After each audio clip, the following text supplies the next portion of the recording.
Mm, ya capé, no soy más betín, porque ya que he publicado que Bella, perdona no por visitar Paraguay. O sea, Paraguay es un país de mierda. ¿De qué estamos hechos nosotros los paraguayos? Más nada, incluso ya pura la pepo crítica jamás. La ña cuente atan, la ña chimeata, ña ano y mía. Ña ano y mía, ¿sabes? Ko angan ba. Ko angan be yo nunca, de cuestión va a ser para tío. Ko angan tu he publicado en la página más ayuda, ahora disculpa porque ahora ya va a ir para todo paraguayo. Lo pues estaba ahí, ahora el asesinato, lo yucar el animal menevo, deja, y pues había sido ayuda, ahora disculpa. Upe jagüete, porque deja, había sido pesa. Ahora, guau, la ñande pa, guau, yo ñande ñande te yo, igual, ñande yo, la ñande ñande ñaño, de si hay que más ñande puña de ya yo rosa en vez que yo defender, baby. ¿Saben?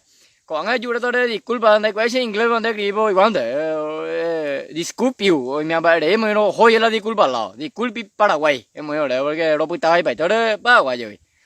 Ñande Paraguay, yo la ñande voy a tú la ñande utalan ba ajeno, ya usé la chica ajeno, se la chica ajeno, mía, bebo la animal.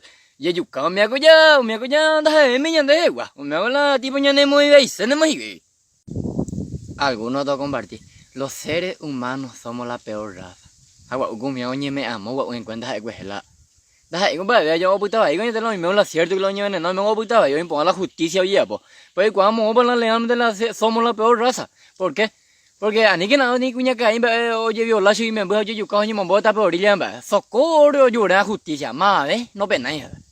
Ay, ñande ñande ser humano ñande hoy la contrario. Ah, hoy coba ñande ñande me han en cuenta. Ñande hoy ñande ñande va tu sai. Ango bete cuñado jugaba y pase y menos yo cato y tira sobre orilla o lloré socorro lloré justicia madre no ven nada. Acuejado va callado un poquito pues no porque compartir paite ape lo mitad justicia para bella.